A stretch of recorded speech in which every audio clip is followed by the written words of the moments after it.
Hello crafty friends, it's Erica, Scrapdivatwentynine. Welcome back to my channel. I'm coming on today to share with you this super cute little bear die that I picked up.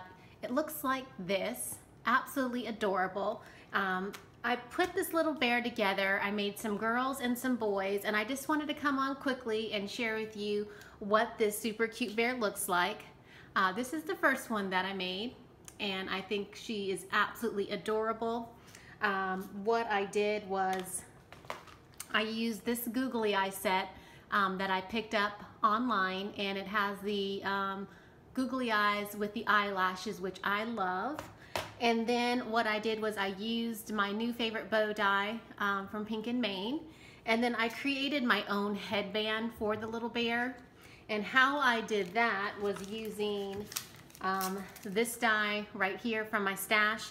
And basically what I did was I just took some paper, I ran my die on the paper to create that curved edge on the paper, and then I went back in with the second one in, this one right here, and then I die cut it from the edge of the first one that I cut. And that's how I created the little headband, and it is stitched, so I thought, oh, that's super cute. So that's how I created the headband. And I am going to share with you a process video at the end if you'd like to see how I paper pieced this bear together. It's absolutely adorable.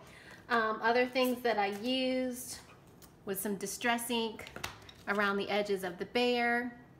I used this Copic marker for the rosy cheeks, and I used this gel pen. It's a jelly roll pen for the little freckles on the little bear face. Super cute. It just adds a little bit of fun to your little die cut.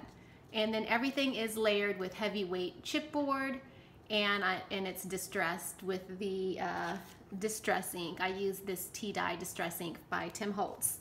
And then yeah, I think that's it. I made 3 girls, which I think came out super cute. I love the way they came out. Absolutely adorable. Put these on anything. And then I did make 2 boys, and these are the 2 boys, and the die does come with the little eyes and the nose, and I just thought I would create it with that. And it also comes with a little button, and I actually already misplaced the button. It's so small. I'm gonna have to try to find it. I hope I can find it because it comes with a really cute button.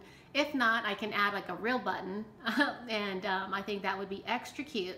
So if you'd like to stick around and watch me paper piece this together, feel free to do so. Leave me a comment. Thanks for watching, and I'll see you in my next video.